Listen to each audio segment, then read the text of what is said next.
नमस्कार, इंडिया अपडेटमध्ये आपलं स्वागत.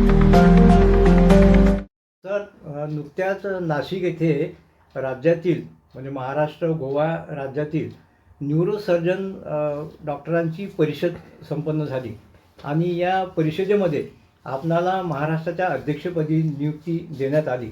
सन्मानानं आपल्याला या परिषदेच्या अध्यक्षपदी नियुक्त करण्यात आलेले आहे. या संदर्भात आपल्या प्रतिक्रिया काय आहेत?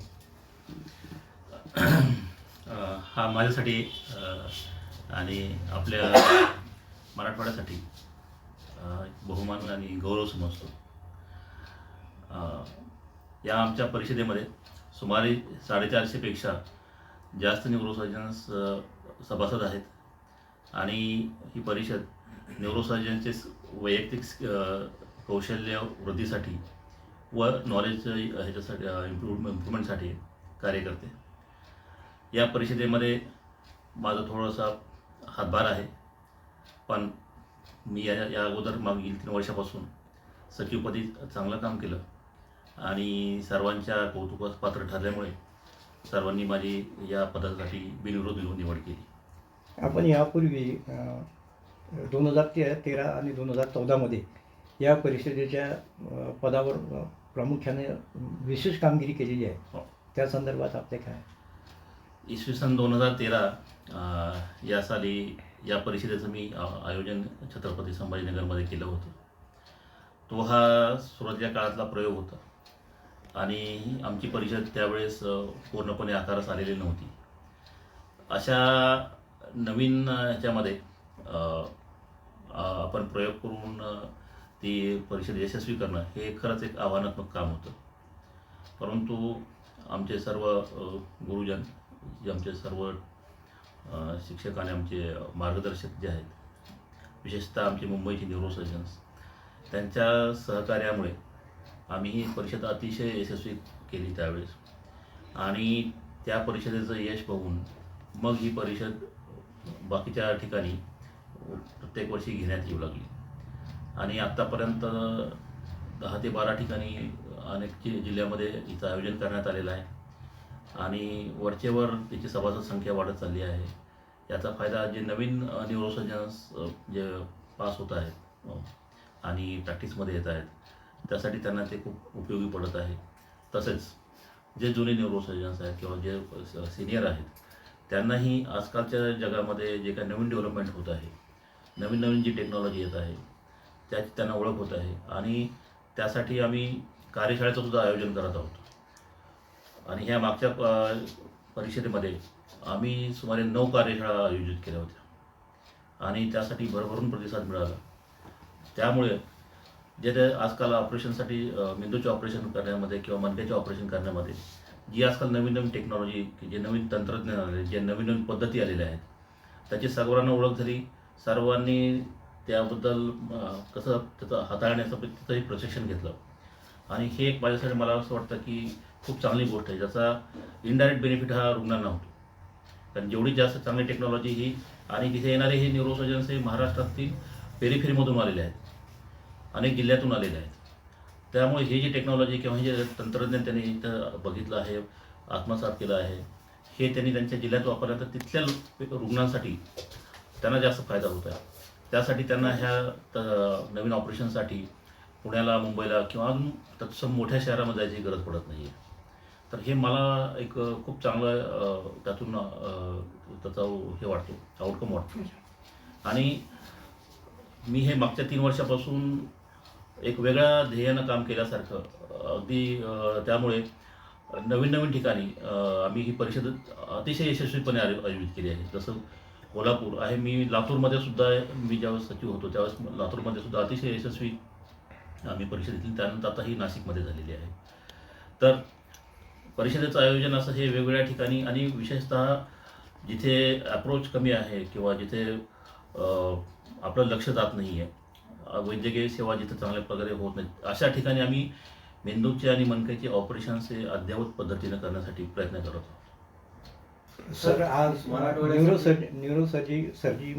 सर्जिकलमध्ये खूपच बदल झालेला आहे. नवनवीन यंत्रणा हे सगळे आहे. पण आपण मराठवाड्याचे पहिले न्यूरोसर्जन म्हणून आपण जेव्हा हे काम केलेलं आहे तेव्हा हे आपल्यासमोर आव्हान नव्हतं का?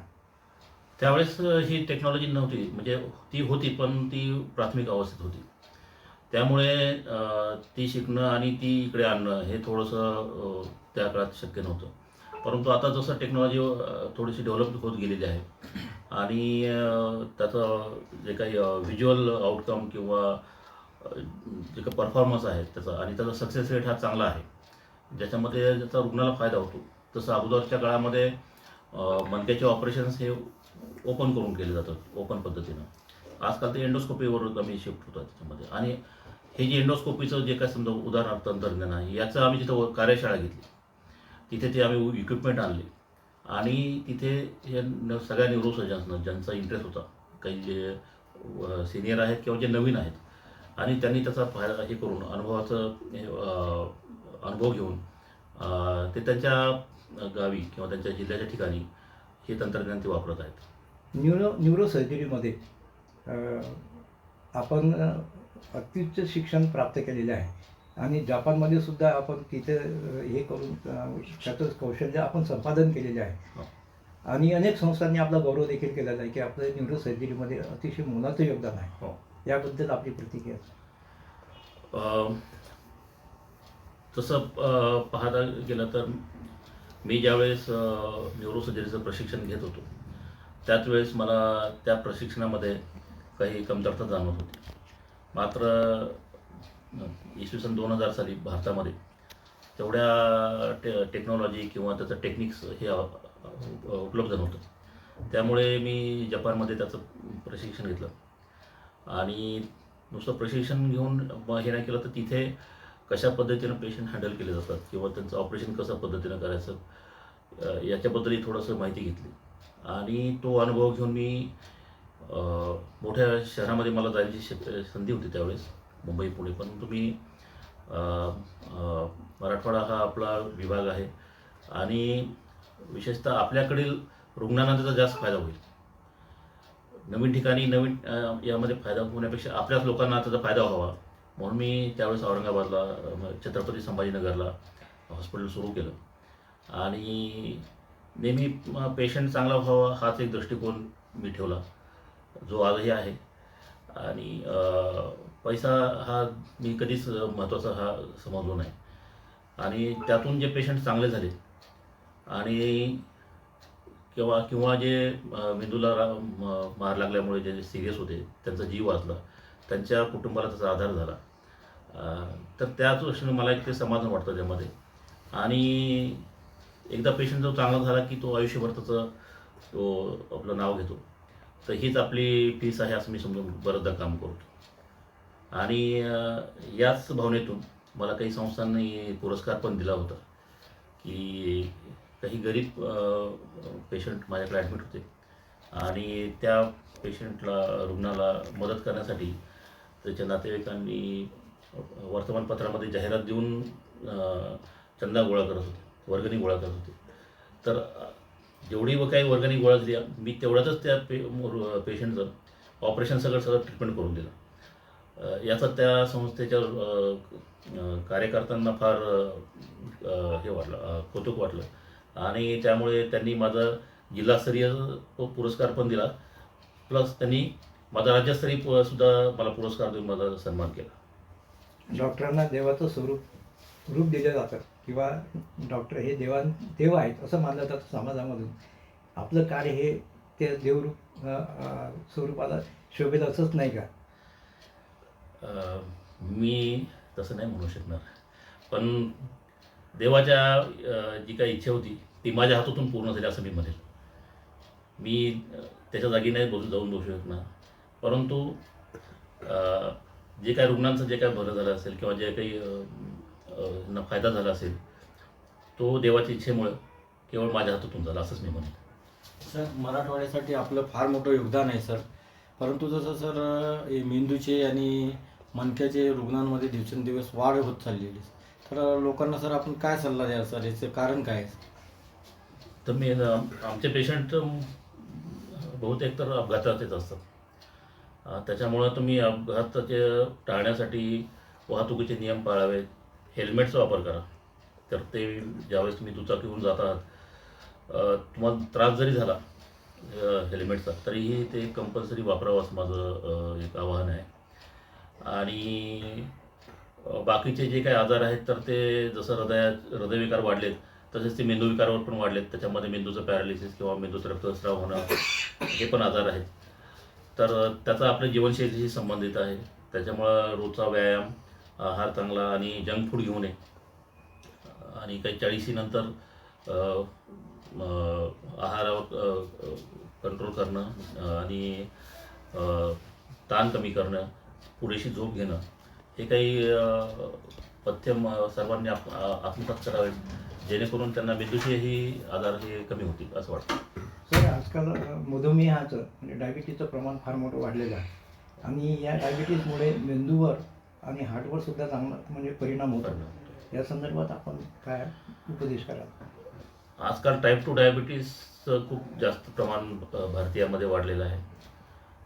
त्याची अनेक कारणं तर आहेतच, पण मानसिक ताण आणि मला असं वाटतं की जे केमिकल्स आपल्या शरीरात येत आहेत वेगवेगळ्या माध्यमातून, आपण जे काही फूड घेत आहोत त्यातूनही डायबिटीसचं प्रमाण वाढतं असं प्राथमिक निरीक्षण असं मला वाटतं त्यामध्ये.